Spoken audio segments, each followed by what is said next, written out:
Много благодаря, че сме се събрали тук всички. Аз благодаря пък на двата института, които са организатори, за възможността да присъствам и по някакъв начин да модерирам това, което ще се случи и разговора, защото такъв разговор отдавна ми се струва, че не се е провеждал. Не, че не знаете, но все пак нека да го кажем, че тази дискусия е организирана от Института за нов икономически напредък и Института за дясна политика.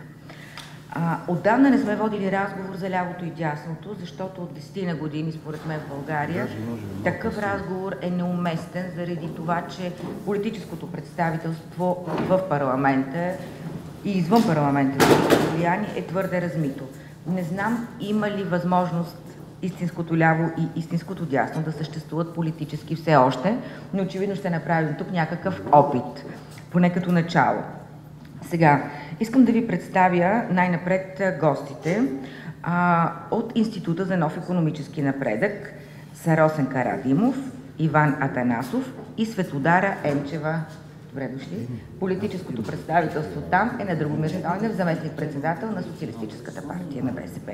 Института за дясна политика доктор Нено Димов, Георги Харизанов и доктор Петър Николов. И Георги Георгиев представлява политическото дясно, всъщност ГЕРБ, нали така? Здравейте, вие сте, мисля, че и на младежката структура на ГЕРБ. Нека да започнем направо с доктор Нено Димов, за да каже какво мотивира вашия институт да участвате в тази дискусия и какъв е смисъл. И след това ще дам думата и на Росен Карадимов. Института за дясна политика, който се създаде преди по-малко от година, си постави една амбициозна цел, а именно да формулира дясностни ценности политики след това, което се случи през този период, който ние наричаме преход и който според нас вече е приключил. Първите задачи на десницата бяха свалянето на комунизма, геополитическата ориентация на България и началото на пазарната икономика. Днес обаче имаме нужда от нови перспективи и ние като институт имаме амбициозната цел чрез дискусии, чрез въвеждане на ценностни и дясно политически ориентирани решения, пряко да ги реализираме в политиката и респективно да повдигаме и продължиме дебата за конституционните промени. На въпроса дали лявото и дясното имат място в българската политика, през 2001 година един устойчив модел беше разбит, двуполюсният модел. Според нас възстановяването на този двуполюсен модел е ключово важен. Банално става да се казва, но то е факт, че човек стъпва на двата си крака, за да е стабилен. Някак си, ако стои само на единия, не може да бъде стабилен и виждаме, че политиката от 2001 година насам решава странни решения и не бихме могли да бъдем доволни от това. Именно поради тази причина възобновяваме този диалог. Аз много ви благодаря, защото и във вашето предаване всъщност стартира този сблъсък, да го наречем, както ви предаването. Това е като за начало от Института за дясна политика. Благодаря. Благодаря ви. Като видях, че си поставите втората цел, вие смятате, че комунизма е паднал. Така ли, доктор Димов? Комунизма никога казахте, няма... това ни беше целта, сега имаме друга цел. Той паднал, това не означава, че не може да... Той паднал, това не означава, че не може да се върне. Добре, това беше сега. Благодаря. Господин Карадимов, вашата мотивация? Благодаря ви. Поздрави на всички дами с празника, разбира се, тези, които, както казахте, го пожелават. Искам да благодаря на модератора на тази дискусия, защото действително в предаване на госпожа Ризова започна този дебат и аз тогава си позволих в ефир да я поздравя за смелостта за такъв дебат, защото като че ли темата за сблъсъка ляво-дясно е една не просто забравена, тя е някакси забранена тема. Обща еуфория от разбиването на двуполюсния модел доведе до това, че така тая тема остана в килера и някакси, който я възобнови, като че ли трябва да се посипе с нафталин и ще звучи ужасно архаично. Ние в сблъсък открихме всъщност, че независимо от големите различия, които имаме и които ще се очертаят днеска, имаме една допирна точка с Института за дясна политика. И това е разбирането, че в политиката трябва да се говори нормално, а за да се говори нормално, трябва да се говори в много ясни вектори. Защото ако нямаме вектора на лявото и дясното, другото е антисистемно, то на моменти е красиво, то на моменти е ентусиазиращо, то на моменти дава енергия, но всъщност в крайна сметка се оказва, че зад тази антисистемност се губят основните рупери на това, кое е едната политика, кое е другата политика, къде се различат между тях Възможен ли е консенсус между тях? Защото ако България се опитва да търси национален консенсус и национални идеали, първо трябва политиците много ясно да разграничат разликите помежду си, да видят къде тези разлики са преодолими и да потърсят националния консенсус върху национално поставените цели. Представянето на института е раздадено на журналистите, аз няма да го повтарям. Ние не сме толкова публично екстраполирани, колкото Института за дясна политика, за което ги поздравявам. Надявам се, че ще наваксаме това изоставане. Иначе нашия институт е създаден през 2008 година. От тази година той е направил постъпки за пълноправно членство в ЕПС, което е фондацията на европейските прогресивни изследвания. Това е фондация към партията на европейските социалисти. Очакваме на 30 март генералния секретар на фондацията, господин Щетер, да бъде в България. Председател на тази фондация е бившия италиански премиер Масимо Далема. Така че ние търсим включително и международна легитимация от гледна точка на идентификация на лявото. Основната ни задача, разбира се, е, с няколко думи да резюмирам, да се опитаме да създадем модел, да предложим модел, икономически модел за растеж, който е базиран върху идеята за прогресивното и съвременното ляво. Изходната база е, че след кризата 2008 година постлибералният свят загина. Всеки опит той да бъде реанимиран ще ни прилича на опита на Северна Корея да реанимира комунизма. Ако тази аксиома някак си не я възприемем, ще загубим изходната база. Ние я възприемаме като такава. В рамките на последните 50 години ние микрахме две системи. Едната е социализма във вида, в който го познавахме до 1989 година, лявото. 2008 година, според нас, рухна либералното като философия, идеология и еманация на дясното. След 2008 година идеологическият терен, в хубавия смисъл на думата, е девствен. Той всъщност първа трябва да изгради концепцията за това какво е ляво, какво е дясно, тази концепция да бъде надградена с конкретни икономически програми, след което в сблъсъка на тези две идеи някак се да се роди и идеята за новия икономически просперитет, включително и на България. Благодаря ви. Благодаря и аз. А сега да видим защо политиците са тук, господин Георгиев. Защо дойдохте да подкрепите, да слушате или да пречите на този дебат? Благодаря ви първо за така организирания дебат. Радвам се да бъда част от него, тъй като в крайна сметка стигнахме до момента, в който мисля, че политическото говорене и това да противопоставяме тези идеи трябва да надделее над чисто политиканстването. С прехода, надявам се, си отиде противопоставянето и кливиджа комунизъм, антикомунизъм и вече е редно той да отстъпи място на това да коментираме политическите направления по какъв начин могат да бъдат в полза на обществото. Надявам се, че и ние като политически представители това, което чуем, това, което се артикулира като идеи тук днес, ще можем по подходящ начин да го пренесем в политическото пространство, чисто на терен, изпълнение и привеждане в действие на политиките. Смятам, че обществото вече трябва да чуе от нас реални мерки, реални направления, в които и ляво, и дясно ще реализира идеите си и ще работи. И вярвам, че ние бихме могли като политически представители да бъдем гарант за това. В крайна сметка никой не печели от чистото противопоставяне, както казах в началото, от политиканстването, от това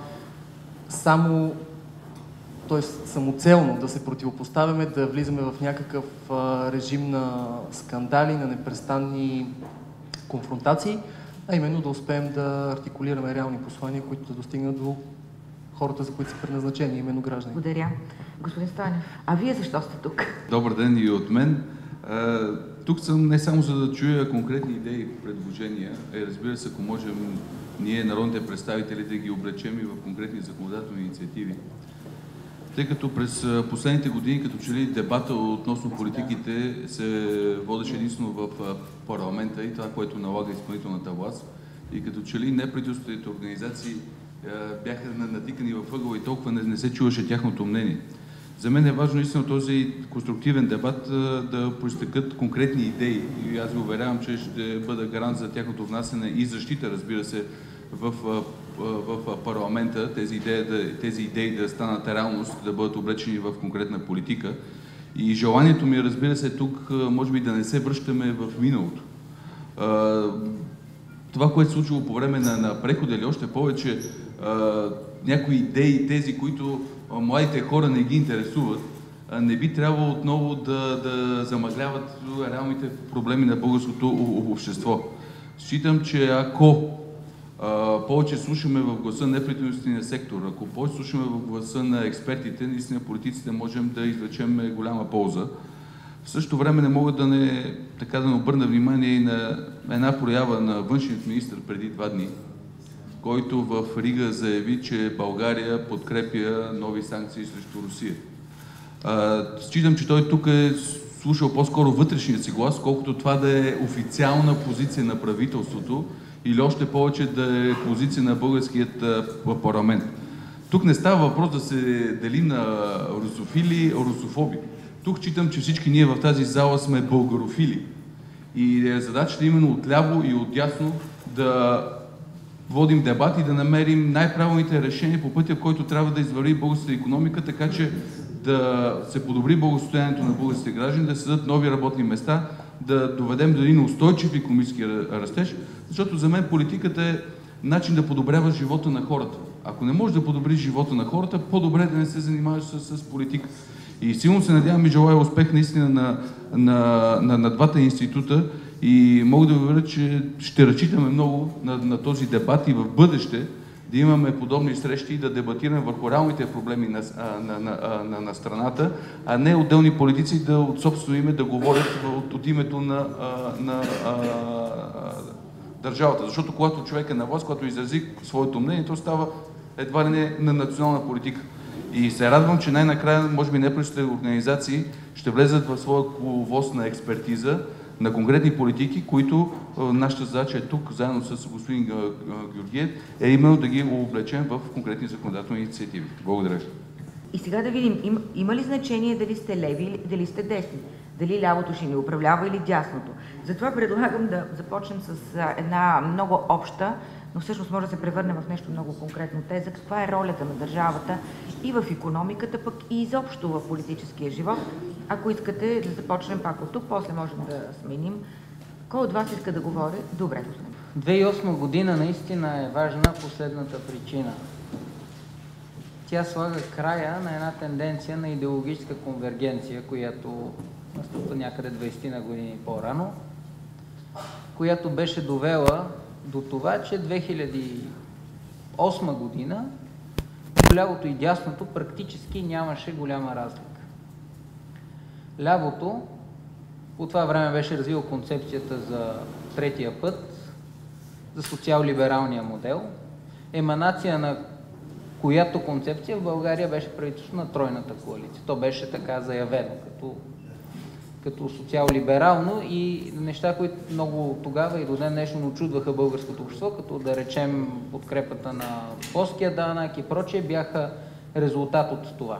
То беше по принуда, това беше световна тенденция. А по отношение на дясното, по това време десницата беше неоконсервативна или неолиберална. Разлика между неоконсервативна и неолиберална в Европа практически няма. Разлика има в Америка, където има силно християнско крило в десницата. В Европа няма, за жалост, такова. По тая причина сближаването между двата полюса беше толкова голямо, че разлика трудно можеше да се направи и това водеше политическите наблюдатели до тезата, че има деидеологизация на политиката и че тя вече е избор между отделни личности, а не между различни идеи. Икономическата криза зададе съвсем ново начало на това. И всъщност върна политическите партии в едно много по-старо време. Там, когато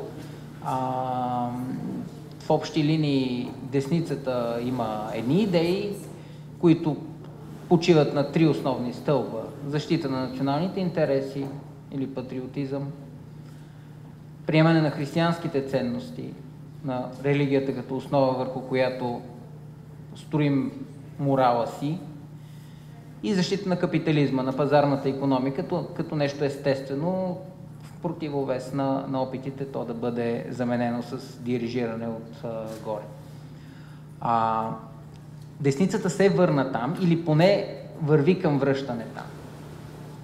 Едновременно с това лявото е изправено пред истинския голям сблъсък вътре в себе си Лявото ще бъде ли неокомунистическо ляво като гръцката Сириза или ще бъде нещо като европейското ляво, като партия на европейските социалисти, бюрократично, безидейно и така нататък. Това е сблъсък, който ще мине през цялата левица през следващите 10 години. В БСП той ще се почувства изключително болезнено, по простата причина, че БСП е силно раздвоена партия. Тя е поставена в Менгеме, където от една страна стоят новите автентични леви, такива, които говорят за зелени каузи, за каузи като защита на гей бракове, на леките наркотици, на всичко това, което са класическите леви каузи по света. А от другата имате един традиционно настроен електорат, който е носталгичен по времето на реалния социализъм и който по никакъв начин не приема всичко това. Вероятността БСП да бъде изметена политически от политическата сцена от една нова лява политическа сила, по-вляво от нея, е много голяма. Апропо това в голяма степен се случи в десницата. През последните години ГЕРБ се появи в дясно на така наречена традиционна десница и се превърна в основната дясна партия. А виждате ли на левицата такъв признак? Някой да може... По отношение на левицата, не се появи ГЕРБ, появи се Борисов. Има ли някой ляв Борисов? Левицата днес се намира там, където десницата се намираше през 2002 година. Те първа ще ставаме свидетели на всичко това. От тая гледна точка, с което приключвам, въпроса свършил ли е дебата комунизъм-антикомунизъм, няма еднозначен отговор. Защото ако Сириза е новото ляво, дебата комунизъм-антикомунизъм ще се реставрира с пълната си сила. Благодаря. Плашите ли се от нова левица? Идва левия ГЕРБ, който ще умете БСП, според десните. Повече да гледаме в себе си, нали, да правим анализа, не да поставяме рецептите от среща. Първо, ние не сме самоцелни апологети на БСП. Може да им го върнете, ако имате как. Не сме самоцелни апологети на БСП. Тук въпросът е много по-голям. Как лявото намира идентичност? Кой е носител на тази лява идентичност? Това е вече втори въпрос. Ако лявото в България намери истинската своя идентичност и БСП нормално се окаже носителя, то тогава никаква лява Сириза няма да има. Просто БСП ще вземе нормалното си място в левия спектър. Вие вметнахте една реплика и аз съм длъжен да я подкрепя, че социал-либералното през 2007 година беше въпрос на коалиционна аритметика и на гласове, а не на идеологически осъзната позиция. В смисъл, тройната коалиция не беше самостоятелен субект, който да прокламира социал-либералното, защото такъв е света в момента, защото такава беше аритметиката на числата, които излизаха да се формира мнозинството. Разбира се, с това не искам да кажа, че нали, в момента патриотичното измерение на дясното се изразява в Патриотичния фронт и коалицията между ГЕРБ и Патриотичния фронт. Надявам се, че патриотичното в дясно е доста по-здраво, нали, и не носи тези измерения на една формална коалиционност. Хубавото обаче, че се обединяваме около идеята, че 2008 нещо приключи. Какво е то, може би първа и историци, и идеолози, и анализатори ще определят. Но за нас безспорно е, че приключи либералната държава като модел, който е годен да защити индивида, да защити обществото и да защити ценностите на обществото. Панацеята на пазара приключи. Идеята, че всичко трябва да бъде на тезгяха приватизирано и пазара е този, който ще регулира и пазарните отношения, и социалните системи, и външните политики, и глобализацията, тая теза приключи. От тук нататък ние няма да се занимаваме с дясното, но лявото се опитва да намери своята идентичност и ключовата позиция, от която ние изхождаме, ключовата позиция, тя разбира се е работна, тя е в етап на усъвършенстване, това е за качествено новата роля на държавата в постлибералния свят. Ето това е въпросът. Аз искам да се вмъкна, за да питам дали това не беше до вчера, имайки предвид победата на Сириза и обещанията, и дали днес, когато Сириза каза, че спира приватизацията, днес казва, пускаме приватизацията, нямаме избор. Дали това не беше измамна смърт на този модел, в който виждаме, че сега за няколко дена се променя, за няколко дни се променя всичко? Проблема е, че дори да има такава смърт, тя е наложена смърт. Тя е договорена смърт. Тя е по силата на заема, на кредита и на положението на Гърция. Тя е предпоставена. Тезата на Сириза беше малко по-различна. Дайте ни 6 месеца и ще видите, че с реформите, които правим, ние ще постигнем много по-висок икономически растеж, отколкото този, който вие ни казвате, налагайки ни неолибералната рецепта.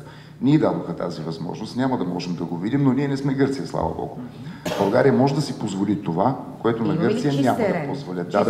Имаме чист терен.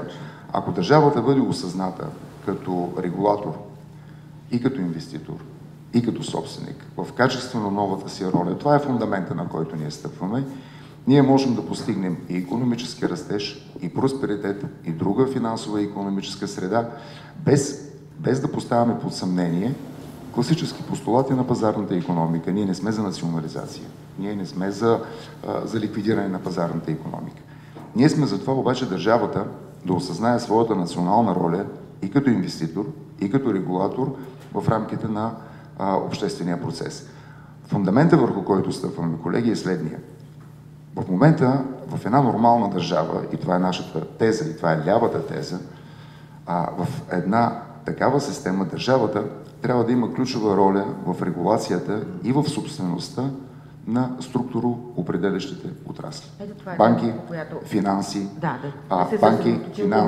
енергетика. Структуроопределящите отрасли, които определят рамката на една икономика, трябва да бъдат или с засилена държавна регулация, или даже с директно държавно участие, което да гарантира защитата на интереса на тази рамка. Средата, истинската икономическа среда, където е малкия и средния бизнес, трябва да е силно конкурентна, трябва да е много освободена и тя трябва да е средата, която генерира икономическия растеж. В България прехода обърна тази логика на опити.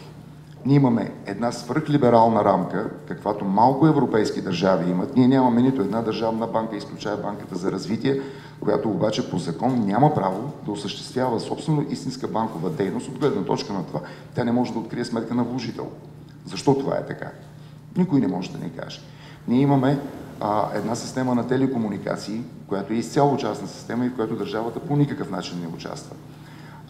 И в същото време имаме една тежко стагнирана среда на малки и средни предприятия, тежък административна тежест, бюрократични процедури засилени, която е изключително силно стагнирана.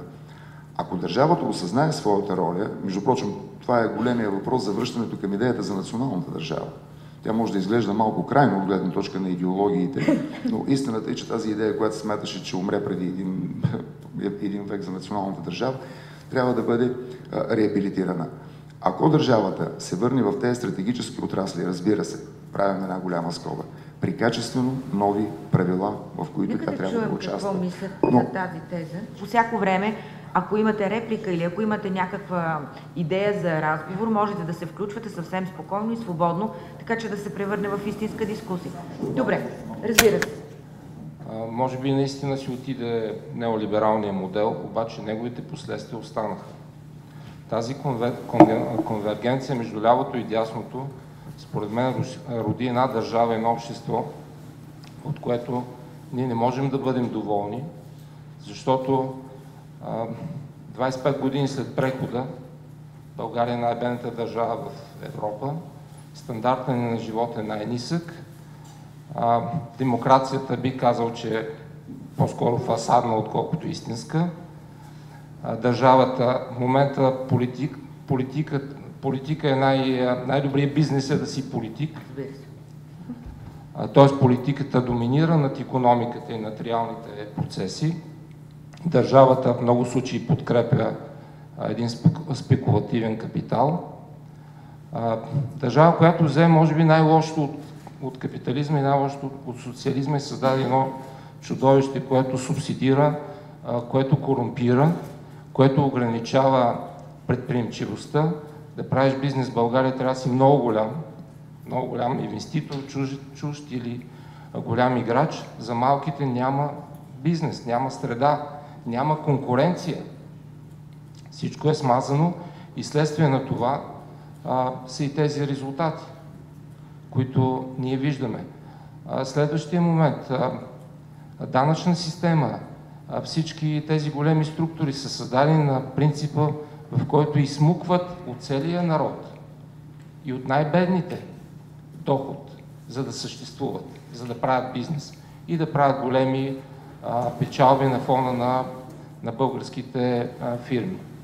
Вземете, която искате най-големите компании, ще видите, че тяхното GOP е поне 30%. Дойдохме си на думата за монополите, предполагам. Да, не само монополите, всички големи структури, които в някаква степен са създали такава монополна, регулирана, контролирана среда. След това със закон се създаде един тип, аз се наричам тол икономика. Това е икономика на лицензии, в която даден бизнес се лицензира и след това се налага на всички останали на пазара те да ползват тези услуги, което преразпределя вече генериран доход някъде в реалното производство, в реалните услуги. Как се разпределя богатството и дохода в България? Това е важният въпрос. И защо цените в много случаи на услуги, на стоки са близки до европейските, а доходите са много ниски, печалбите на българските фирми също са ниски, или те едва кретат, или нямат не генерират достатъчно доход, за да се възпроизвеждат, да инвестират, защото по веригата този доход се изземва по един много жесток начин. Като започнем от лихвите, банките, разликата е около 4-5%, на 50 милиарда годишно кредитиране, това са около 2 милиарда и половина грубо плащане за лихви от българските фирми, от българските граждани в сравнение с, да кажем, фирми и граждани в Германия, Франция. Тоест, можем ли да бъдем конкурентни в една такава среда, бидейки в Европейския съюз? Ще е доста трудно, защото са налице някакво противоречие.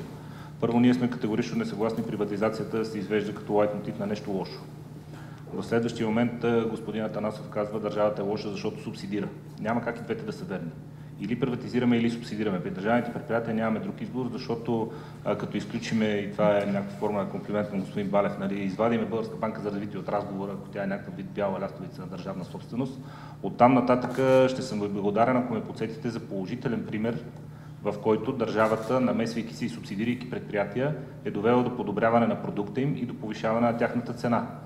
Окей, казваме, гледаме напред и няма да гледаме към историята, но вие знаете преди 1989 година, че напаните България да бъде индустриализирана, без да е суровинно обезпечена и без да има възможност да излезе на конкурентни пазари, водят до 3 последователни фалита, от които третия вече става наистина явен, след като в ерата след Брежнев престават отношенията с бившия Съветски съюз по линия на това те да ни подаряват суровини, а ние да ги зариваме с непродаваема продукция.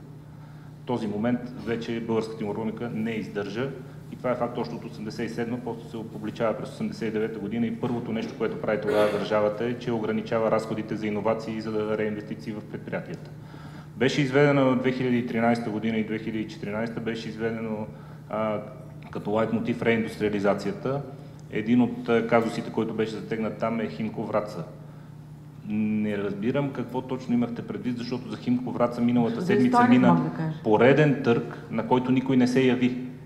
Ако това предприятие е толкова ценно и толкова важно, все някой инициативен капиталист би се сетил и би инвестирал там пари. Пореден неуспешен търг мина за Химко Враца, на който никой не се яви. Не виждам до какъв положителен ефект доведе за икономиката дългогодишно субсидиране на БДЖ товарни превози. Нито в някакъв момент ще могат да бъдат върнати финансите, които се инвестираха там, нито това се отрази положително на услугата, нито това ще се отрази положително и на цената. БДЖ товарни превози бяха изпреварени от частните компании в този сектор и закъснялата приватизация, която през тази седмица стартира с новата процедура по оценка, която се инициира от Агенция по приватизацията, ще покаже, че парите, които са вкарвани там през годините, са безвъзвратно загубени за пореден път. Така че бих искал да ви помоля, когато говорите за инвестиции на държавата в икономиката, да ми посочите някакъв положителен пример. Приемете го като предизвикателство. Мотивирайки участието си тук, много ясно каза, че политиката е начин да направим възможно живота на хората да е по-добър. В идеалния случай това е така, приемам, въпросът е на кои хора.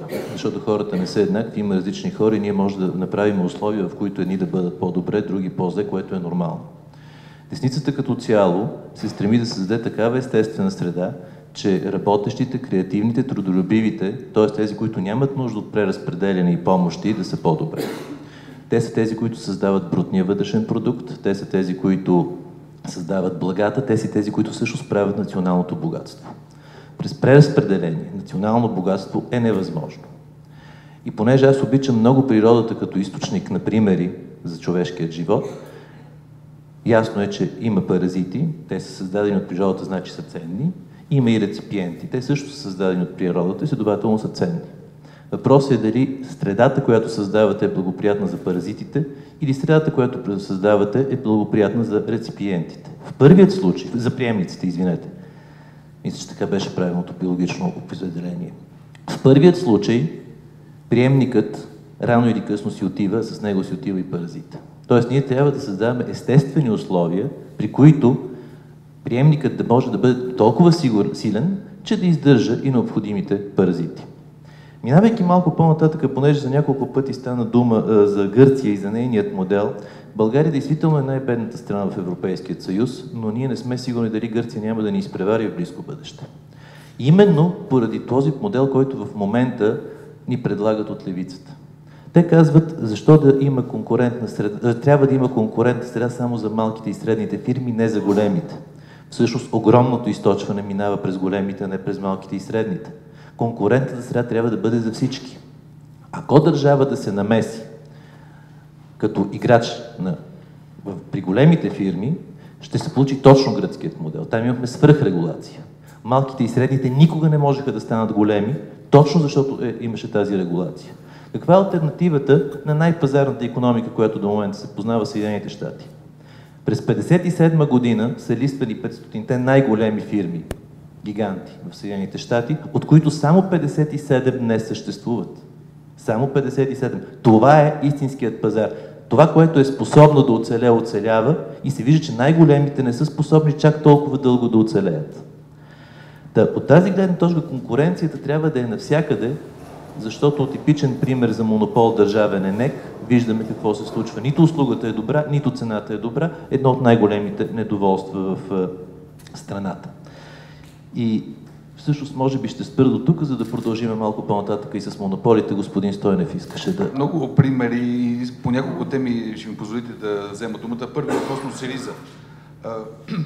Вижте, самото, как да кажа, прехвърляне на проблемите от Гърция или на Испания в България е доста изкуствено и аз считам, че тук в България почва за създаване на Сириза няма, тъй като самите турбуленции, които преживяха гръцкият и испанският народ за такова кратко време, надали могат да създадат и такъв обект в страната. И честно да ви кажа, нека да видим какво точно ще свърши Сириза, за да помислим дали трябва да следваме този модел, защото моето лично мнение е, че трябва да бъдем доста по-разумни, защото в крайна сметка аз лично не приемам, че този вид национализъм, който се заражда от бедността, ще бъде устойчив.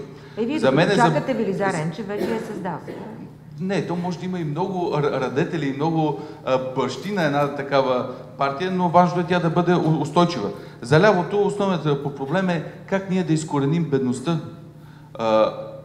Богатите хора не са проблем на левицата. Има доста заможни хора, които споделят левите ценности. За нас по-скоро в ляво именно тази бедност, която е ширеща, която се разширяваше, това неравенство, което в огромната степен, погледнайки исторически, поражда революциите и наистина светът, това неравенство, което е в момента, което все повече се задълбочава, виждаме и екстремизма, заражда се екстремизъм и в отделните държави раждането на нови партии, които са антисистемни. Така че наистина в България БСП е последователна в конкретни политики и считам, че цяло не е казано говорено и за пенсионната реформа, която ние ще предложим в края на март месец. Вече представихме пред синдикати и работодатели, която се прие от нас. И ръката, която подаваме на малките и средни предприятия на бизнесът, намалявайки административните процедури, нещо, което бе започнато от предишното правителство, в което аз участвах, е именно стъпка в правилната посока. Сега, относно това, че виждате ли, не може да има индустриализация без една държава да е суровинно обезпечена и че това по времето, в края на управлението на Тодор Живков била голяма грешка. Вижте, ако следваме тази логика, Китай въобще не трябва да се индустриализира. Там няма никакви суровини. Де факто Китай набавя суровините си извън своята територия и това не пречи 2050 година се очертава да задмине Съединените американски щати, но по-скорошните прогнози се очертават 2025 година Китай да бъде първата световна сила. Държавата по никакъв начин не трябва да се меси и да подпомага фирмите. Както каза господин Димов, само най-способните да оцелеят. Това означава, уважаеми дами и господа, че една компания като General Motors отдавна трябваше да е фалирала. Един гигант като Alstom, който бе подпомогнат от правителството на Саркози, вече да го няма. И тук, разбира се, стъпвам и на това, което говорим много и за Химко Враца. Вижте, съдбата на Химко Враца ще да бъде като всички други предприятия, които по времето на прехода бяха нарязани на скрап. И след това имахме желанието, опита, тъй като пазар имаше и конкурентната газ, която трябваше да получим от Азербайджан, и с преговорите, които водехме, може да доведе крайната продукция наистина да бъде да излезе на печалба. Ако не излезе на печалба по наши сметки, защо наистина трябваше да го правим? Разбира се, цената и това, което ни спря, бе именно, че активите, собствеността на активите започнаха дела и затова ние не се явихме на този търг. Но това не означаваше, че нашата идея е именно това да бъде поредното предприятие, което да бъде отговорно пред министъра. Всяка една власт, която сменяйки се правителството, министъра да прави социална политика, назначавайки хора вътре, да го субсидира постоянно. Не, идеята бе наистина това предприятие да има един мениджмънт, който да бъде избран по международни критерии, защо не и външен мениджмънт, с конкретни показатели, това предприятие да бъде публично, защо не да се и качи на борса, така че да се видят и реалните резултати от това предприятие и наистина това да бъде водещото в мотива, защото считам, че управлението на държавните фирми в България трябва да бъде изцяло променено. Само ще ви кажа, че списъка на 50-те най-големи глобални компании на британското списание Times през 2004 година нямаше нито една държавна компания. През 2011 година броят им вече е на 11 държавни компании. Говорим за най-големите глобални играчи в световен мащаб. Що се касае до реиндустриализацията? Това не бе само инициатива на правителството на Орешарски, това бе и европейска инициатива. В Европа на първата среща ние бяхме 11 министри, на втората среща, приятели на индустрията, вече бяхме 27 министри. Аз дори това казах и на френският министър Монтебур, че ние ставаме едва ли не като неформален съвет на министрите на индустрията. Скандалното е, защото Европа, как да кажа, финансира, подпомогна банките и наля приблизително 500 милиарда евро. Знаете ли как Европа подпомогна европейската индустрия? 0 евро. Хората това го виждат и хората го усещат не само в България, но и в Европа. Защото именно пактът за икономическа стабилност и растеж, Европейският пакт, който е вече от 4 години, е една от основните причини Европа да не се развива. Ние вече в продължение на 4 години едва ли не имаме почти отделни държави, разбира се, които не следват този пакт, които са извън Европейския съюз, но тези в Европейския съюз имат почти икономически растеж, да не кажа нулев, но айде до 1%. Това, разбира се, трябва да бъде променено. И само да завърша.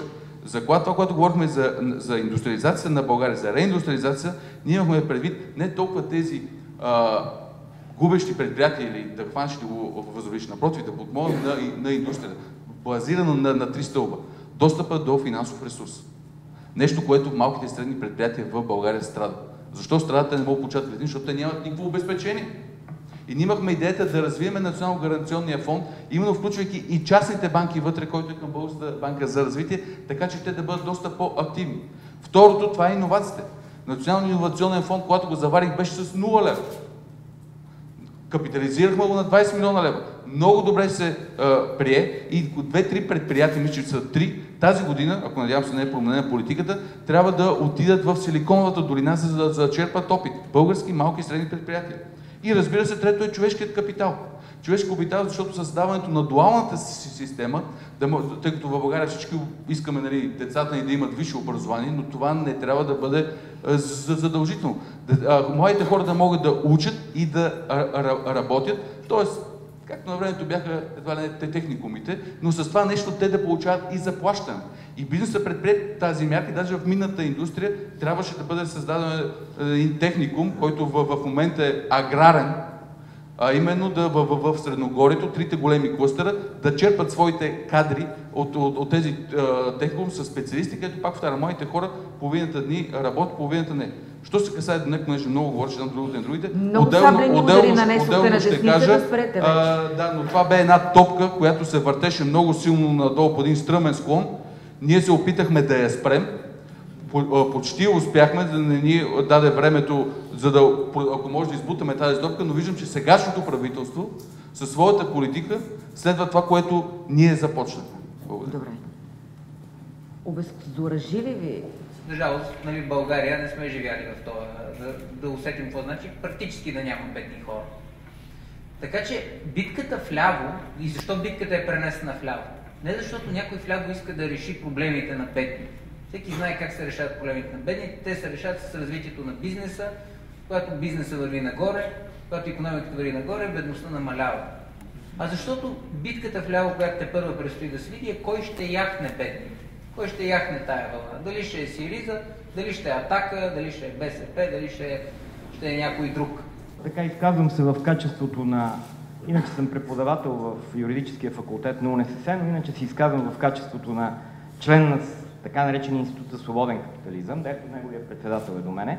Сега, искам да припомня, за да не се размива дискусията, да припомня един много уместният въпрос на господин Харизанов, който аз искам да повторя и да попитам представителите на лявата неправителствена организация, които изповядват левите ценности.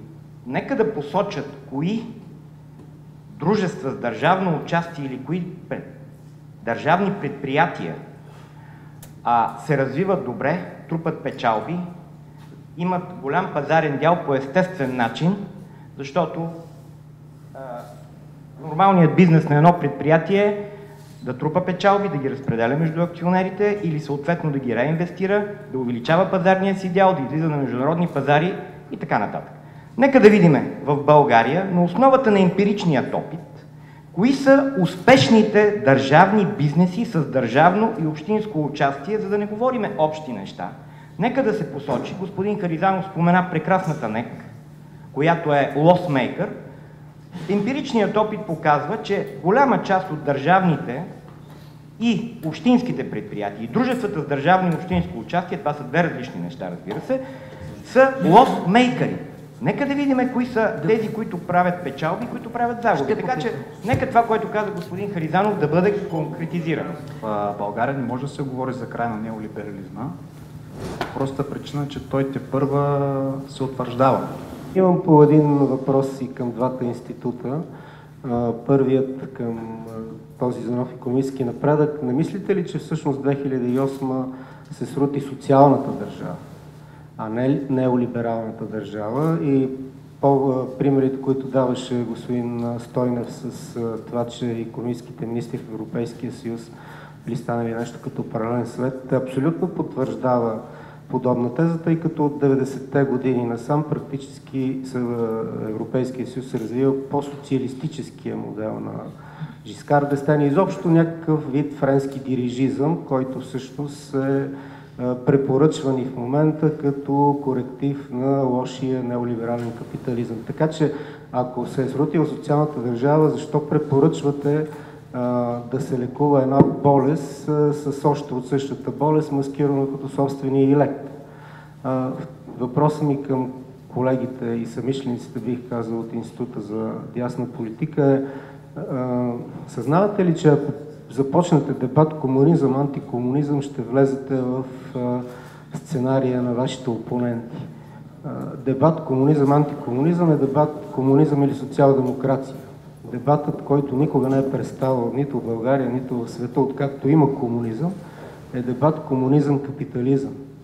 Така че вие би трябвало, според мен, да водите точно този дебат. Когато говорим за качествено нова роля на държавата, това означава нова рамка и нови правила и нова философия, през която държавата участва в пазара и регулира пазара чрез участието си в него. Така че, когато говорим за дайте ни конкретни примери, за това аз бих могъл да дам конкретни примери какво държавата би могла да направи. На първо място, за да изключим скобата обаче, Разбрахме се да не се връщаме в миналото. Виденов не е добър пример. При Виденов не беше започнала приватизацията. Не може един комплекс, примерно като Слънчев бряг или Булгарплод или там и Зеленчук да бъдат държавни, нали, и вие да казвате, тази система беше неефективна. Да, беше неефективна. Беше неефективна. Но ако ще се връщаме към миналото, трябва да видим какво направи Костов. Приватизираха се стратегически предприятия за България. Приватизира се Балкан. Ефекта. Приватизира се Лукойл. Приватизира се Кремиковци.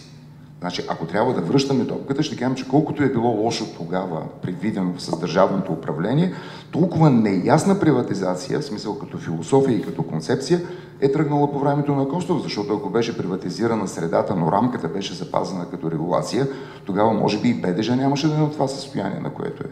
БДЖ, между другото, е функция на Кремиковци при социализма. Дали, до голяма степен прихода на БДЖ идва от износа на Кремиковци. Когато махнеш Кремиковци, ти забрави БДЖ, защото конструкцията е направена по друг начин. Когато говорим за държавни предприятия, мисля, че във вашето предаване имах възможност да дам примера. В Германия 34% от държавните предприятия правят 54% от брутния национален продукт. Какво искам да кажем, че Deutsche Bank е лошо държавно предприятие? Или да видим, че в Германия има само една частна банка и това е Deutsche Bank. Всички други банки са държавни. Знаете ли, че като стана кризата, сега около КТБ, вече като юрист малко се позаинтересувах, тук Валерий Димитров е супер специалист, но оказа се, че нашия закон за банковата несъстоятелност не дава директен начин държавата да придобие банка. Независимо, че е изляла 3 милиарда и половина, ако тя трябва да придобие банката, трябва да мине през едни особени процедури и начини, през които става. 2008 година не рухна социалната държава, рухна либералната държава за сметка на социалните права, които бяха дадени. Защото когато щатите наляват 13 трилиона долара, за да спасят една финансова система, изградена на кухи крака, те ги наливат, за да спасят определен бизнес. Те не спасяват нито реципиента, нито паразита. Те спасяват големия бизнес. Само че някой трябва да плати сметката. И сметката я платиха бедните. И затова се появиха отново бедните 2008. Не защото от само себе си стана това, а защото огромен публичен ресурс за сметка на бедните беше насочен към спасяване на финансовата система. И рухвайки либералната държава, тя създаде социалното неравенство, защото нямаше как едновременно да има либерална държава и в същото време Европа да запази социалните придобивки, които имаше. Въпросът беше, за пръв път трябваше да се направи идеологически избор. За сметка на кого? И Европа в дясното си управление направи избора за сметка на бедните. Това беше рекапитулацията. Но ние не се връщаме даже и към това. Приемаме реалността като такава. Искаме да видим, може ли да създадем и да предложим механизми, при които държавата да бъде активен играч в икономиката и малко да подпре големите така наречени частни играчи, иначе жаргонно наречени олигарси, нали, при които е създадена една практически неконкурентна среда, владеят със стратегически отрасли, нали, но са оставени в инкубатор, за да може да се развива този бизнес. Аз не искам да бъда апологет, вие казахте НЕК. Окей, не искам да влизам изобщо в темата НЕК, но това от големите проблеми на НЕК, колеги, кои са? Първо, американските марици. Защо? Защото някой се е позволил да сключи нереално високи договори за изкупуване на енергия с тях. Държавното е Козлодуй, частното е Марицата. Разликата в изкупната цена е 1:3. Значи, ако Козлодуй продава повече, ако Козлодуй продава на НЕК на 1 единица, мариците продават на НЕК на 4 единици. Разбира се, че държавата ги е изключила от тези договори. Разбира се. Втория проблем това е. Извинявайте, освен това, самия Румен Овчаров си призна, че грешката на редица правителства е, че изобщо не тръгнаха да предоговарят тези Съгласен съм. Аз само давам... Вижте, аз само давам пример за хибрида между частно и държавно, когато кажем НЕК, понеже и БЕХ, понеже са държавни, те са лоши, а те в момента изкупуват скъпата енергия оттам. Втория пример, зелената енергия. Каза се 2007 година... Няма свободен пазар в енергетика. Съгласен съм напълно. И говорите за още по-голяма държавна намеса. Втори пример ще дам и ще приключа, ще дам думата на колегите. Зелената енергия. 2008 година, 2007, влизайки в Европейския съюз, ние поемаме ангажимент 20% от нашата енергия да бъде зелена енергия. Включително тогава и левицата управлявайки. Какъв е рефлекса? Рефлексът е, оставаме частната инициатива, която се изразява в следното. Купувам поляна, давам някакви рушвети, правя някакви неща, отивам и се подключвам към НЕК, сключвам предварителни договори, гоня срокове, деловодствата внимават с каква дата ми правят договора, накрая аз получавам договора, за да получавам гарантирано високата цена. Питам, можеше ли, за да изпълним тази квота, 2008 година, упрека и към мене си, и към нас, можеше ли, примерно, държавата да реши да инвестира в зелената енергия и да изпълни тези 20%? Можеше. Щеше ли държавата да плаща на себе си тази нереално висока цена, която се плаща за зелената енергия? Най-вероятно нямаше да я плаща. Най-вероятно 20%, които бяха въведени при предишното управление, щяха да бъдат абсолютно поносими. И защо? Защото ресурса, който ангажираш, е на много по-евтина стойност. Частникът е прав, той е ангажирал кредит, той е направил бизнес плана върху една нереално високо изкупна цена и в момента, в който му кажеш, аз ще я намаля, защото не мога повече да изкупвам, той казва, аз ще фалирам. Това са само дребни примери, които искам да върна към базата. Не апелираме, Светозаре, не апелираме към това в този вид държавата да развива държавната собственост. По времето на правителството Орешарски имаше един законопроект и тук най-вероятно ние ще го доразработим, доусъвършенстваме, наречен Закон за публичните предприятия. Той регламентира качествено нов ред, процедура и механизъм, при който държавата създава държавни дружества или участва в държавни дружества. Всички те са публични, всички те са на борсата, мениджмънтът се назначава през конкурс, икономическите показатели са предварително фиксирани, прозрачността е напълно ясна, забранени са всякакви сделки, които могат да поставят под съмнение финансовия резултат. Тази рамка, ако тя не бъде изработена като предпоставка за това, което говорим, не мислете за някакви пещерни комунисти, които казват, трябва да върнем държавната собственост и да направим скрита приватизация. Краха на неолиберализма ти описваш една ситуация, в която няма никакъв пазар, в която има различни видове държавни намеси в един сектор. И в крайна сметка, дали държавата ще даде някакви преференциални цени на частниците, които отиват в ВЕИ-тата, дали държавата сама ще инвестира публични средства, за да създава такива централи и да се наберат тези бюрократични 20% зелена енергия, това са различни форми на държавна намеса. Това няма нищо общо с свободния пазар и с концепцията за неолиберализма. И за какво става дума в крайна сметка? Как държавата да манипулира пазара, а не за това, че пазара действа зле. Ако имахме свободен пазар в енергетиката, тя нямаше да е в това състояние, според мен. Няма да се обоснова. Няма свободен пазар. Средата е заразена. Обаче тя беше заразена именно за да се наложат неолибералните ценности и да се отвори пътя на големите играчи. На големите играчи. Те са в ЕРП-тата, в енергетиката. Неолиберални ценности са държавата извън пазара. Да, но в България се случи съвсем различно нещо. Това се случи и в Щатите, които наляха милиарди в компании. Пазара никога не е бил, поне последните 25 години, никога не е бил свободен. Държавата казва какъв е пазара, тя определя едни правила. Лошото е, че в момента тия правила са създадени да облагодетелстват големите срещу малките, да изземват богатство от малките към големите. Ако позволите една реплика, искам да се базирам само на това, което казва господин Карадимов. Може ли само да завърша? Да, извинявайте. И в крайна сметка... Значи има смисъл, щом става така? Има смисъл. Когато говорим, правим сравнение с Гърция, разбира се, не може да има аналог, но ние вървим по една опасна спирала с дълговете.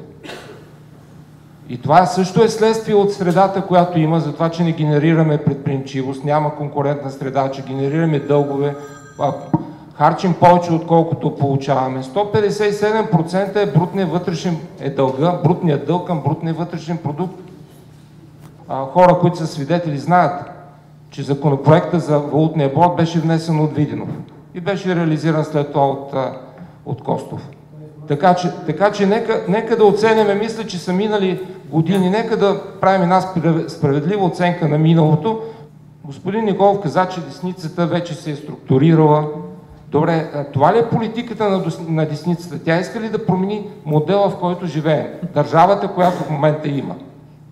Ако тя се е структурирала и това е нейната политика, много жалко. Не я харесвате тази десница, така структурирана? Не харесвам политиката. която те олицетворяват в момента, защото управляват вече от 2009 година. И нищо не се е променило. Дори напротив, някои неща се задълбочават. Втория въпрос, който задавам. Има ли България шанс в международното разделение на труда, в ожесточената конкуренция, да създаде големи играчи само с частно натрупване на капитала, ако не влезе държавата? И това, което ние всячески ще се стараем с политически мерки да правим от тук нататък е, левицата никога не се връща на власт и ако обичате да не създавате конкурент, който да го подпирате, да вземете от нас пари и да ни създадете конкурент в моя сектор, в който работя, примерно, в който е фирмата ми, да създадете конкурент с моите данъци, който освен това после да подпирате, защото трябва да спасявате някакви работни места. Моля ви, не го правете. Това и категорично не го лансирайте като теза. Да изземете от нас средства, които да преразпределите и да създадете държавно предприятие. Няма добър пример и аз не чух добър пример и няма и да чуя добър пример за това къде държавните субсидии и наливането на държавни средства са довели до по-качествен продукт и до повишаване на самата цена и на капитализацията на самото предприятие. Няма такъв пример. Аз първо искам да се върна да отговоря на въпроса на господин Калин Манолов, който попита не трябва ли разговорът да е различен от комунизъм, антикомунизъм. Разбира се, че разговорът е различен. Ние затова сме се кръстили Институт за дясна политика, а не Институт за антикомунистическа политика. Естествено, антикомунизъм е елемент на дясната политика. Това, което обаче, да ги нарека опонентите от левицата, ми подсказаха много хубаво е, през цялото време даваха примери за държавата, която в момента е направила една отровна среда, и ни препоръчват повече държава, т.е. повече отрова. Действително, повечето държава е повече отрова за икономиката и тя рано или късно ще колабира. Ние до сега не сме имали свободен пазар. Казвате енергетиката. Как се влиза в енергетиката? През лицензи, през държава, през държава, през държава. Монополът не е за наличието на една фирма на даден пазар. Монополът е колко лесно други играчи могат да влезнат на този пазар. В енергетиката други играчи не могат да влезнат без държавата. Независимо кой управлява от тази държава, аз не искам да се връщам назад. Ние нямаме реална конкуренция. Ние имаме... Въобще в природата не съществува такова чудо като монопол. Още по-малко при хората, освен ако не са създадени правила. Затова и в самото начало казах, за нас е важно какви правила ще да създаде държавата. Естествено, че държава трябва да има. Но дали тези правила ще бъдат в подкрепа на монополите или ще дадат отворена врата и ще крепят тази отворена врата, така че всеки да може да влезне. Айде като разглеждаме големите фирми да си спомниме появата на Apple. Нима IBM не е колосален гигант и Apple не го бие, тръгвайки от гараж? Ами айде да видим какво става със самият Apple след това. Нима той не колабира? И нима след това отново не става гигант? Ами айде да видим прословутите дела от 90-те години на Microsoft. Нима не се говори, че това е тотален монополист в света, а същевременно от днешна гледна точка операционни системи има и Apple, и Android, и Google. И Microsoft далеч не е там без държавна намеса, чисто пазарна намеса. И тук не говорим за монопол в една държава, говорим в света. Тоест, малките могат да станат големи. Айде да подам още по-прост пример. Големите IT компании изляха много пари за социални мрежи, но ги бие един студент с Фейсбук. Елементарно. Това е от нашето време. Аз дори вече съм толкова години, че не мога да се справя с този шибан Фейсбук. Всички ме упрекват в това, но аз не успявам. Това ли трябва да бъде целта на приватизацията, като казвате, че лявото е против приватизацията? Напротив, нашата идея не е и ние не сме против приватизацията, а ние сме за запазване на правила от държавата и регулация, която да има механизъм в приватизираното предприятие, държавата да може да се върне. Било чрез запазването на златна акция, така че да може да взема управленските решения, да може да организира цялостната програма на едно предприятие. Ето защо и ние не сме против приватизацията като цяло. Като казахте обаче, че изследва да се ТЕЦ, програмата на ТЕЦ била да се избягва ненужната конкуренция. Ще ми се да отбележа, че в програмата на правителството беше записано заем да се взема само единствено след внимателно съобразяване на законодателството. За съжаление, последните 2 седмици станахме свидетели именно на неспазване на програмата на правителството. И дебата за заема не се състоя по начина, по който трябваше да се състои. Сигурно има добри примери от приватизирани предприятия, но аз искам да попитам колко от всички приватизирани останаха да работят? Може би това е по-големия въпрос. И второ, как ще коментират колегите на скоро приетия закон, промяна в енергетиката, в който се предвижда субсидиране на най-големите енергийни консуматори? Най-големите компании ще получават субсидия от държавата, защото тока им е скъп. Това ли е политиката, която десницата иска да провежда? Нещо има... Вие изразявате едни идеи, казвате, че вие сте десницата в момента, която се е преструктурирала и същевременно тотално различие в политиката, която се провежда. Искам да кажа следното. Ние, като Институт за нов икономически напредък, търсим нови решения. Тук се разграничава малко веднага от Драго и казвам, ние не сме против богатството, което създава принос в обществото. Ние не сме против конкуренцията. Нещо друго казвам. Ние не сме против конкуренцията. Искаме да има конкурентна среда, искаме да има условия за предприемчивост, искаме да има добро образование, така че младите хора да могат да се развиват. Има ли нормален човек, който не го иска? Искаме да има системи и държавата да води тази политика, защото веднага по спорния въпрос за финансиране на частното образование, според мен той създава нови неравенства.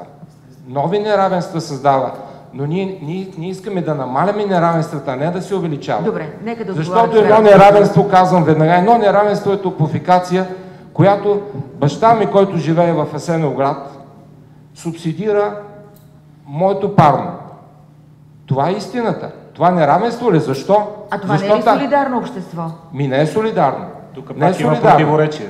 Не е солидарно. Ето, защо трябва да субсидира, купувайки скъпия ток НЕК на топлофикация, който го плащат всички българи, но това се за да се субсидира. Много сфери. Да, всичко е... Ние субсидираме рухналата банка, субсидираме един куп неща, не само парното вашето. Да, всички субсидираме непрекъснато една порочна, уродлива система. Колегите от ляво така услужливо даваха примери в полза на дясното, за което съм благодарен в известна степен. Да се върнем обаче към това, което казахте за дълга. В крайна сметка тази мярка се наложи именно защото леви политики бяха използвани по някакъв несъобразен за държавата начин. Така че в тази плоскост не мисля, че трябва да се плъзгаме. Добре, господин Харизанов стартира темата с Европа. От 2007 година ние се реализираме в един нов контекст и политически, икономически, културен, социален, какъвто искате именно в Европейския съюз. Една тема, която не иска да стане пренебрегната в дебата, заговори се за национална държава. Когато говорим за национална държава, трябва много внимателно да преценяваме в какъв точно контекст артикулираме темата за националната държава, тъй като в границите на Европа, в границите на федерализма, в момента темата с националната държава е особена и вие го знаете. И малко тук ми прозвуча тази теза като в някаква степен евроскептицизъм, който мисля, че всички се опитваме да бягаме от него. Така че, когато говорим за национална държава, ние трябва първо да си даваме сметка как определяме националната държава. И другото нещо, което смятам в рамките вече на България се проявява като определена тенденция, лявото и социалното не трябва да минава през популизма. Това е много важно. Когато говорим за ляво, трябва да го разграничаваме от популистското и трябва да говорим за него като политическо направление, което в крайна сметка трябва да предлага добри мерки за реализация в политиката. Опасявам се, че в голяма степен популизма е бил това, което е водело и е било водещо в дебата ляво-дясно и по-скоро акцента върху популизма е идвал от ляво. А пък аз мятам, че наистина вие дадохте доста добри примери за това, защо дясното е по-добрият вариант за развитие.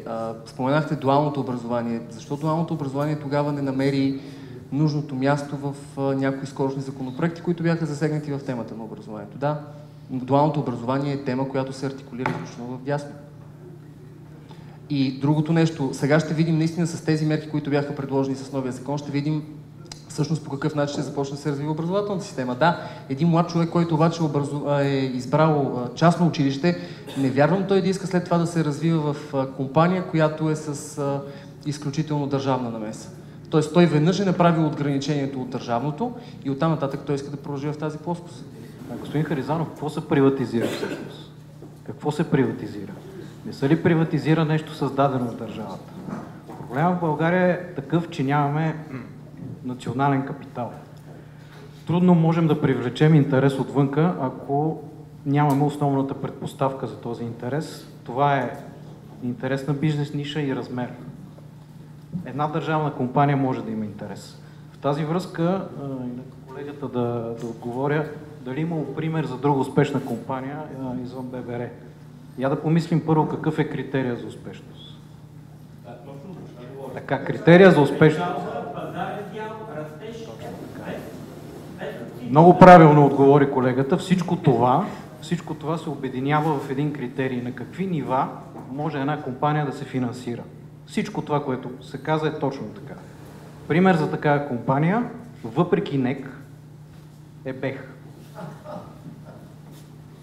2013. Точно така. Това не знам от кой е създаден. Искам, чисто професионална гледна точка. Какво имате предвид? 2013 година пласира 500 милиона евро бонд на по-добри нива от държавата. В същия месец има пласирани 1,2 от българската държава.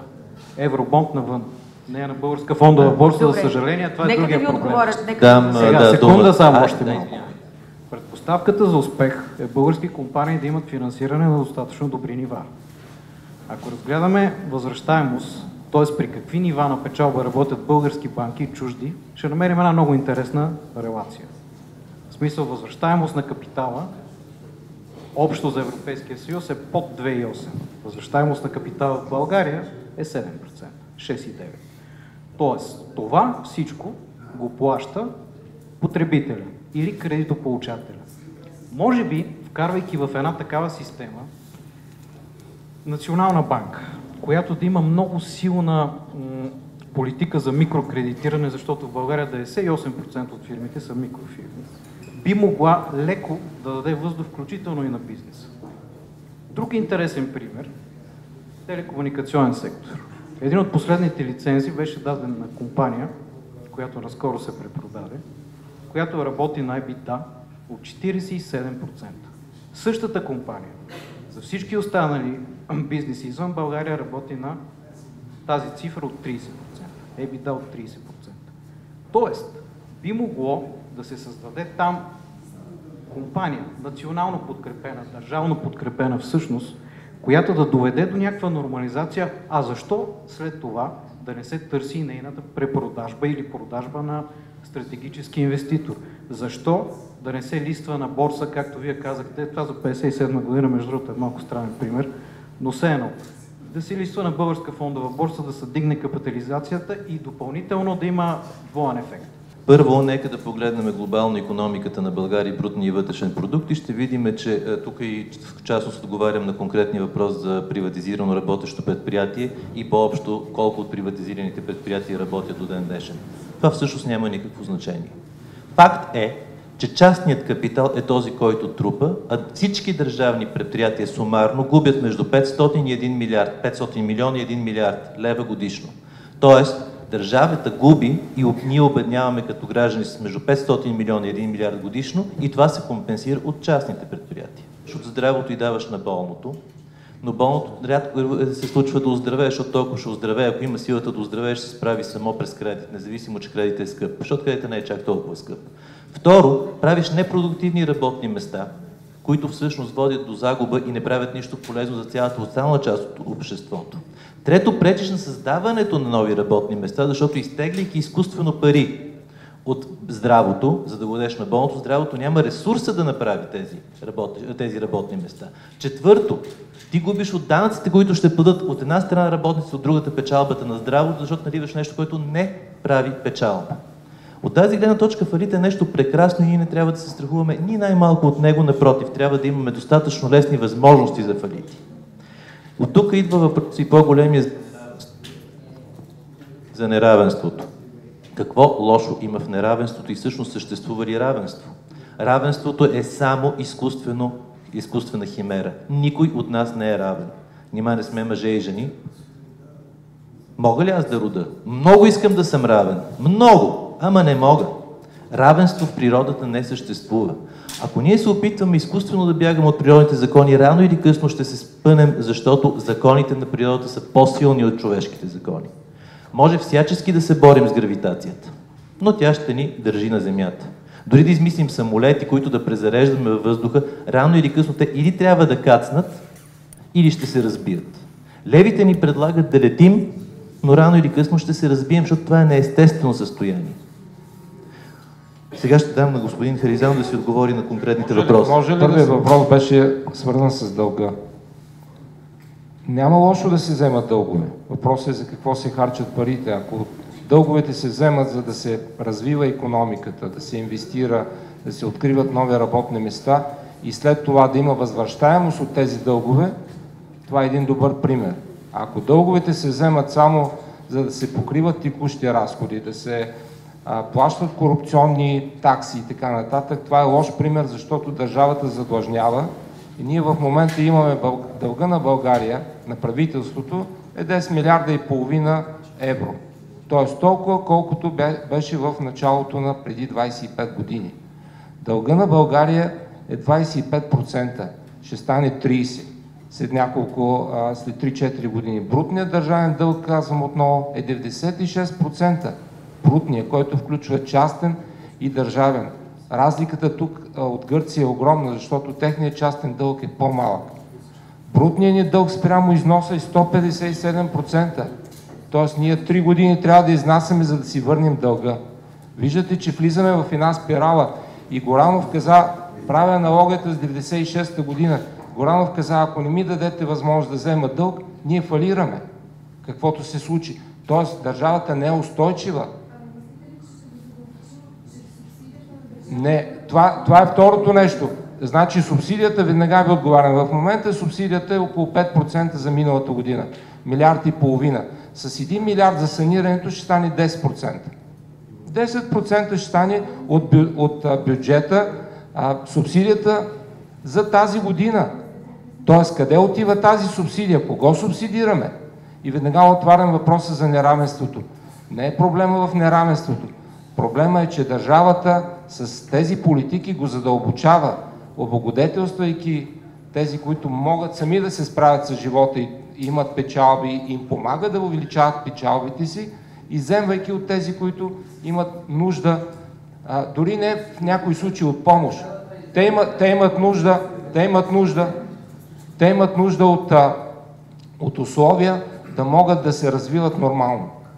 Ето това неравенство и веднага още един пример с неравенството. Нима ние сме равни в Европейския съюз, говорим за евроскептицизъм. Равни ли сме? Субсидиите, които получават други страни в Европейския съюз, дали са равни на българските? Това създава ли конкурентна среда или те имат някакво преимущество? Защо не сме в Шенген? Защо не сме в валутния съюз? Ето това са въпроси, които на неравенството, които трябва да се задаваме. Може едновременно да отговоря и на двете неща. Нека сега господин Харизан. Първо да отговоря на въпроса от публиката. Тук капиталистическо общество и бяхме попадали в друга сфера на влияние след Втората световна война. Ние нямаше, за съжаление, да изграждаме планова икономика и за съжаление да трябва да продаваме на безценица едни неконкурентни предприятия. Аз искрено съжалявам за това. И се надявам никога да не се върнем до там. Отговаряйки на този въпрос, отговарям моментално и на следващата реплика за равенството. В годините, в които преди няколко години започна гръцката криза, тук на вълната на популизма излезе една сентенция, казвайки, ами гърците на цялото зле продължават да взимат по-високи пенсии от българските пенсионери. Много се извинявам, но за това има исторически предпоставки. Гледайки назад в историята, няма нито една причина ние да сме равно развити с останалите европейски държави и особено с западноевропейските. Нито една причина. Само да ви кажа и да ви напомня за Гърция, че в Гърция десницата става член на НФП 79-та година, а първите европейски избори Гърция прави в ранните 80 години. Те са 25 години по-напред от нас. На базата на какво ние трябва да наваксаме тези 25 години? Автоматично да си гласуваме пенсии като гръцките. Дали ще издържиме? С коя индустрия? С коя икономика? Какво сме развили ние през тези години, за да претендираме за равенство? Естествено, че цените ще са равни, защото пазара е общ. Нормално е да дойде чужденец и да продава тук на същата цена, на която продава в Германия. Разбира се, цените са равни, но ги няма предпоставките и аз много съжалявам, че ги няма историческите предпоставки, ние да сме еднакво развити с западните икономики. И това е много популистка теза и е много елементарна, тя не се базира върху нищо. Вие го дадохте и БТК, нали? Коя от тези компании не е държавна? И защо не се приватизира, примерно, или защо не привлечем инвестиции в някой, който произвежда гаражни врати? И тук репликирате колежката Не, си, защото това е пример за приватизирани държавни компании, които работят добре в частния сектор. В смисъл, интересът може да се създаде само ако има инфраструктура и размер. И това беше основната цел. И явно сме зажадняли за този дебат и се надявам да го продължим. Но относно за образованието, това, което имах предвид е следното. Първо, че ние имаме проблем с висшето образование, го имаме и това не трябва да се затваряме очите. Българските деца, голяма част от тях, не казвам всички, получават диплома, но нямат знания. И този стремеж ние да искаме все повече нашите деца да бъдат висшисти, същевременно да не развиват техническите способности, от които има нужда бизнеса, е погрешен. И затова именно тази дуална система, тя вече е факт и тя е факт в цяла Европа, най-вече работи и в Германия. Предишният парламент направи нужните законодателни инициативи и сега ви трябва да се поинтересуват от вашият министър защо не ги прилага. Защото това наистина е стъпка, но това не означава, че ние сме против, висшето образование, напротив. Но в този начин, в който е, това висше образование, считаме, че наистина трябва да бъде изцяло преразгледано, така че наистина българските деца да не търсят начин да учат в чужбина, а да се учат тук, да завършат, така че за да се образоват. Скачаме директно във висше образование, преди това има един друг етап, много кратко, да. Училищното. Вижте, ние залагаме дуално образование именно в този етап. Вижте, момент. Така че не може да пропускаме един огромен момент да отиваме директно във висшето образование да правим реформа там, като преди това имаме нереформирано предучилищно училище. А това, което се предлага в момента, това, което се предлага в момента, всички трябва да знаят. Всяко едно училище или детска градина вече едва ли не ще има уведомителен режим. Аз съм също да се намаляват регистрациите, всички регистрационни и разрешителни режими. Не е случайно правителството на Пламен Орешарски направи така, че имаше програма, която с 100 милиона се облегчи бизнесът с намаляване на регистрационни, лицензионни, разрешителни режими. Силно се надявам тази политика да бъде продължена. Но когато става въпрос за училище, детски градини, и да има само уведомителен режим, вие разберете, че някой трябва да следи това качество. Второто, което е, аз съм твърдо против и държавата да субсидира и да подпомага частните училища. Уверявам ви, ние ще създадем нещо, което се случва в момента в нашето здравеопазване. Едни богати елитни училища и едни обществени училищни гета. Защото каква е разликата между частното училище и държавното? Частното училище гони печалба, за разлика от държавното. Чакайте, само тук има уточнение. Поради тази причина се подпомага ученика, не училището. Това са две различни неща. Точно. И тук вие това трябва да го разберете. Макар че тръгна от времето на правителството на Пламен на Орешарски.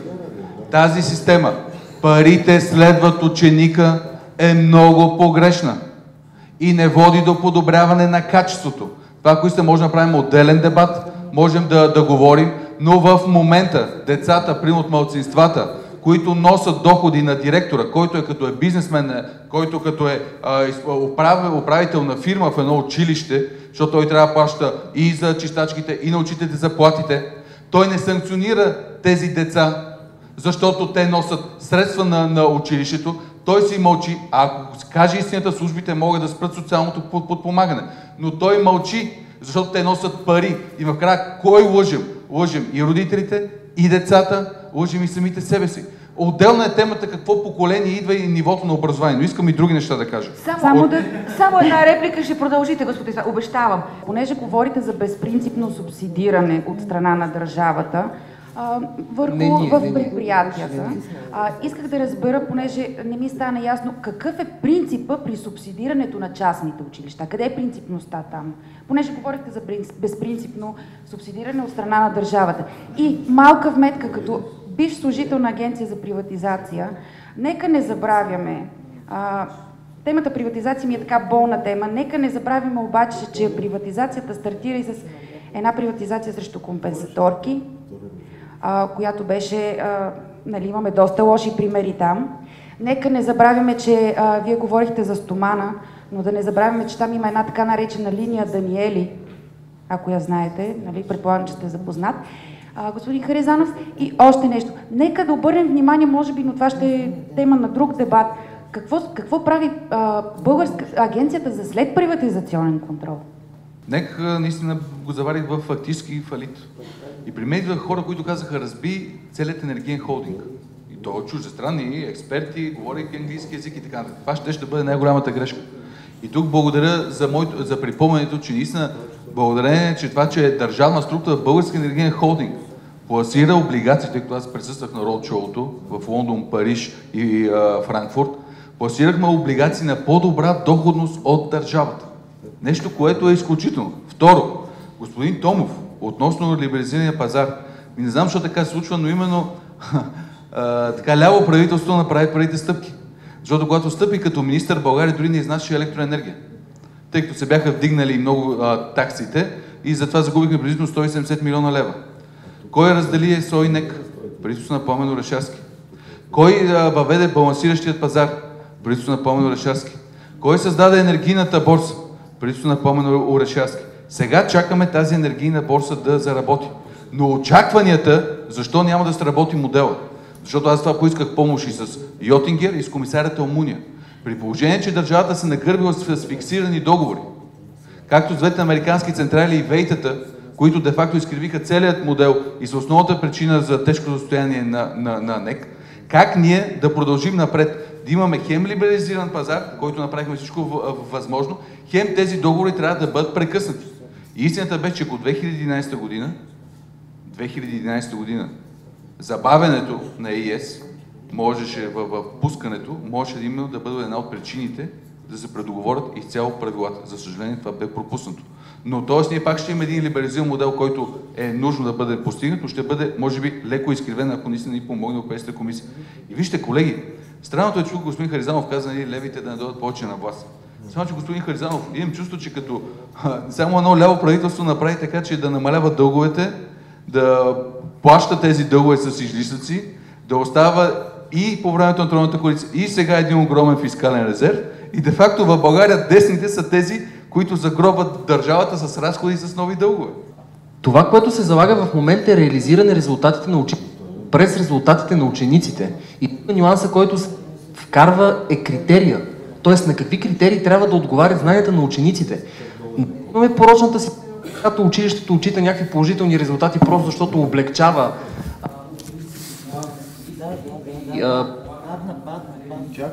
придаването на определени резултати, а ученика да покрива някакви критерии, на база на които училищата вече да се конкурират.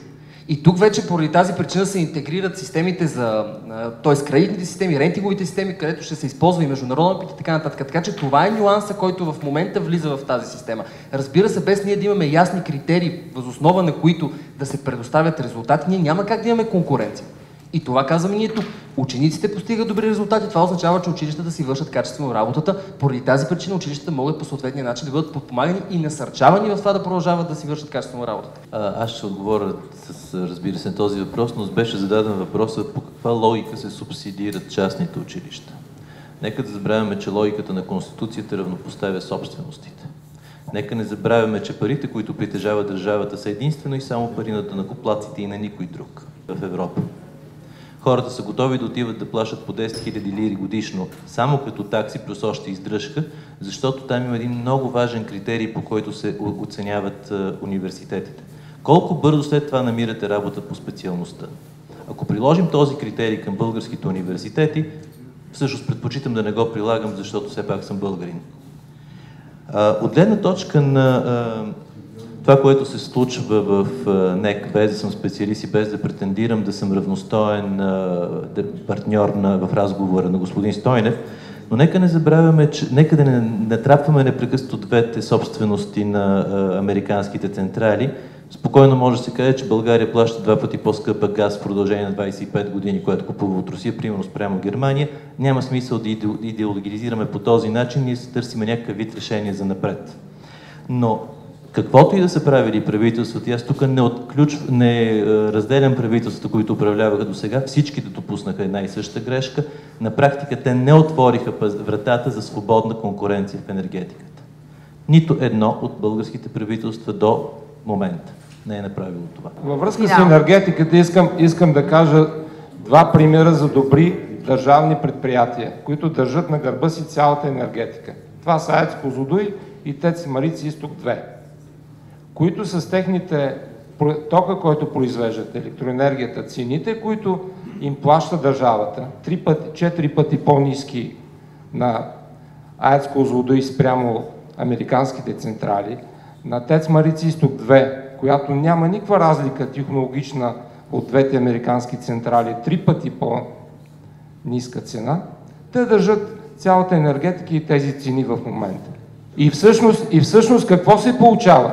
Че в момента се декапитализират две добри държавни предприятия, защото те не получават реалната пазарна цена за сметка на частния бизнес. Не е ли същото създаването на капитал в България, да вземем здравеопазването? Как частните болници натрупаха капитал? По същия начин.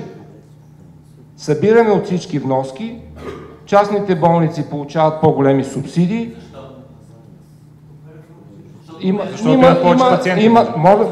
Може ли да говоря след... Аз ви слушах много внимателно. Вече наистина финално изречение. Тоест, това беше порочният модел, по който се трупа частен капитал. Сега се отвори тази ниша в здравеопазването. Защо не направим нещо просто в образованието? Защо не направим нещо просто, например, в здравеопазването? Защо не разделим ясно двете системи? Система Беверидж, обществено здравеопазване, колкото пари има, това ще е нивото. Всеки, който плаща вноски, има право да по... И частна система. Аз имам повече доходи, ще отида в частната болница, вие имате, ще отидем там, но си ги плащам с застраховки. Това ще е справедливо за хората, които мизерстват, защото те не могат да си позволят. Искам да попитам господин Стойнев, предполагам, че вие може да отговорите. Влизат ли при калкулирането на производствените разходи на централата в Козлодуй инвестициите за построяването й и разходите за управление на радиоактивните отпадъци в следващите 10 000 години? Господин Стойнев, приемете го като последното си изречение. Така че каквото имате да казвате, казвайте сега. От отдавна Козлодуй се е изплатил. Така че за това и енергията е толкова ефтина. А за радиоактивните отпадъци ние с тази грешка, която направихме с 3 и 4 блок, с затварянето, модернизирани при това, готови, в много по-добро състояние в момента, които се намират някои реактори и във Франция, и в Германия, ние де-факто в момента получаваме едни трохички, с които финансираме радиоактивните отпадъци там за ДПРАО и така нататък. Аз мисля, че доколкото... Не, вижте, всичко влиза в тази цена. Козлодуй вече се е изплатил. Така че всичко, което от самата е именно, защото централата се е изплатил и затова цената е толкова по-ниска. Така че абсолютно всичко влиза в тази цена. Само относно газта, за това, което каза господин Нено Димов. Няма да спирам времето на Бакърджиев, Румен Овчаров, договорите и така нататък. Основната причина е Германия да има по-ниска газ от всички други държави, защото тя инвестира в руски находища. И когато инвестира в тези находища, съответно и възвръщаемостта е много по-конкурентна спрямо ние, които директно получаваме от Русия. Но, вижте, аз се радвам първо да благодаря още веднъж, че бях поканен от двата института наистина на този дебат. Важно е и надявам се да продължим този дебат, но неравенството е, може би, огромната разлика между лявото и дясното. Аз лично не приемам това хората, които не могат да успеят, те да бъдат натикани във ъгъла и държавата да не се възползва от техния капацитет. За мен е важно да има равенство на шансовете, не на резултатите, както е било едно време, всички да получават някакви заплати. Но равенство на шансовете, хората да бъдат образовани, здрави, да могат да се състезават. Защото в днешния глобален свят много лесно може да изпаднеш от процеса и считам, че това е ролята на държавата да даде равен шанс на всеки един индивид. Добре, благодаря. Последно изречение на господин Хризанов. Равенството на възможностите е класическа дясна теза, ние сме окей с това. В отговора ми към госпожицата се съдържа и другата тема за евентуален консенсус. Съгласни ли сме с работата на Агенцията за следприватизационен контрол? Не. Не я одобряваме. Одобряваме ли работа на регулаторите по принцип в България? Не. Нито на КФН, нито на КРС, нито на КЗК, нито за КЗП. Ние не харесваме и не сме доволни от ролята на държавата като регулатор и да, там има много какво да се направи и затова силно се надявам народните представители да припознаят това като изключително важен момент, който трябва да се отрегулира. Тук ние виждаме ролята на държавата. Да, очевидно има подозрение за картел в горивата, очевидно има подозрение за картели в хранителните вериги чуждите и никога нищо не може да се изведе до край там. Харесваме ли регулацията? Не, разбира се, и тук приемете, че има форма на консенсус, ние сме окей с правилата, ние не сме ултралиберали и не казваме свободата преди всичко. Десният човек харесва правилата и иска да има правила, които биха създали условия за избояване на частната инициатива и за заетост, която е най-добрата социална политика в България. Край. Госпожо Енчева, ако искате ли. Аз на вас това ви го броих преди малко за последно. Само две думи казвам. Ако искате, казвайте. Само две думи казвам. Според мен задачата ни е много тежка, защото трябва да намерим новите пътища, които България да се развива. И се връщам към това, което Иван Хаджийски написа преди 80 години. Оптимистична теория за българския народ. Трябва да напишем новата оптимистична теория за българския народ, която да му даде възможност хората да бъдат добре образовани, предприемчиви, да развиват икономиката и да повишават стандарта на живот. Аз мисля, че това е една достойна задача за левицата. Добре. Ако господин Георгиев ще кажете ли? Да, последни изречения. Не искате да се абстрахирате и да послушате това, което казах, да бягаме от популизма, реплика към фиска. Фиска, знаете, че цифрите не са това, което са. Много добре знаете, че в него има средства, които са неразполагаеми и които не могат и не са такива, каквито се представят. Просто известно, вие знаете го. Иначе аз се радвам, че успяхме да постигнем такъв дебат и в крайна сметка да сблъскаме идеи, да сблъскаме виждания, да сблъскаме перспективи за бъдещето. Надявам се да успяваме да го правим и за бъдеще. Аз също благодаря за поканата и за възможността, че бях тук. И в крайна сметка това показва, че има потенциал в това лявото и дясното да излагат своите виждания, да излагат своите мотиви и в крайна сметка да търсим начините за справяне с проблемите, а не просто самоцелно да се противопоставяме и конфронтираме. Благодаря. Госпожо Енчева. В продължение на това, което каза колегата, аз също се радвам, че лявото и дясното все пак успяха да формират отделни идеи и дебат. Той трябва да се състои и действително може би започна. Институтът за нов икономически напредък в своята мисия се определя и счита, че пазарът може да генерира повече блага и обществено богатство в перспектива, ако на него се гледа и като инструмент на социално координиране и коопериране. И в този смисъл дебатът ляво-дясно следва да продължи. Добре, благодаря. Заповядайте вашето дълго изречение. Днеска чухме две различни леви гледни точки. Лявото каза, буквално говореше на два гласа. Единият глас беше: да, и ние разбираме управленската нормалност, ние сме намалявали лицензии, ние сме давали свобода на предприемачеството и така нататък, което ние всички тук ще се съгласим, че всяко правителство в България има и своите позитивни практики, както и негативни. И чухме едно друго ляво, което казваше буквално следното: трябва да се изтеглят заеми, за да се построят заводи, през които държавата да участва в икономиката по различен начин от това, който от 25-30 години насам се налага като нормален. Ако приемем, че левицата е разделена между това къде ще отиде и ако тя тръгне по този път, то, така да се каже, жална ни майка. Ще се окаже, че левите управления на България през последните 25 години, които в общо взето се смятат за провалени управления, са били най-доброто ляво, което е могло да ни се случи, а най-лошото предстои тепърва. Предстои задължняване на държавата, предстои наливане на огромни публични средства в безсмислени каузи и съответно предстои връщане на там, откъдето се опитваме да си смъкнем в продължение на четвърт век. Добре, благодаря. Господин Карадян. С 16 милиарда изтеглен преди една седмица или подготвен заем да се говори, че лявото готви задължняване на държавата е, меко казано, несериозно. Второ, при 1 милиард съмнителна програма за саниране на панелни блокове да се каже, че лявото готви безцелни харчове в държавата, защото ще строи заводи, също е несериозно. И трето, дали лявото е объркано или не, това е наш проблем. Ние, ако е необходимо, ще си подредим къщичката. Въпросът обаче е, че лявото гледа напред.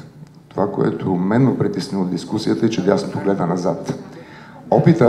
Опита да апологизираме това, което е направено, да го стабилизираме и да твърдим, че това е идеалното, аз имах веднъж повод да го кажа, ми прилича малко така на късната соцпропаганда, когато към 1988 година се обяснява колко хубав е режима при ясните критерии, че режима си отива. Така че нашия апел към дясното е все пак да приема реалността като реалност, да не се приема като завършен вид, който няма какво повече да погледне напред, за да може с общи усилия да погледнем наистина напред, да видим къде са неразличията и да търсим възможния консенсус. И само за да приключа обаче последното изречение, което няма нищо общо с тази конкретика. Може би на всички направи впечатление един особен факт, че в днешната дискусия изчезнаха маргиналите. Значи в днешната дискусия нямаше злободневие, в днешната дискусия нямаше аритметика, нямаше сметки, нямаше партийки, популизъм и така нататък. Този ефект, ако сме го постигнали без да го целим, защото той явно стана, вече показва, че тази дискусия е изключително успешна и че това е модела, по който трябва да се спори, без значение колко ожесточено се спори, без значение колко сме агресивни един към друг, но това е рамката, това е вектора, в който дискусията ще роди и нещо позитивно, а не палячовщина, дребнотебие, играчи, маргинали и така нататък. Благодаря. Господин. Благодаря.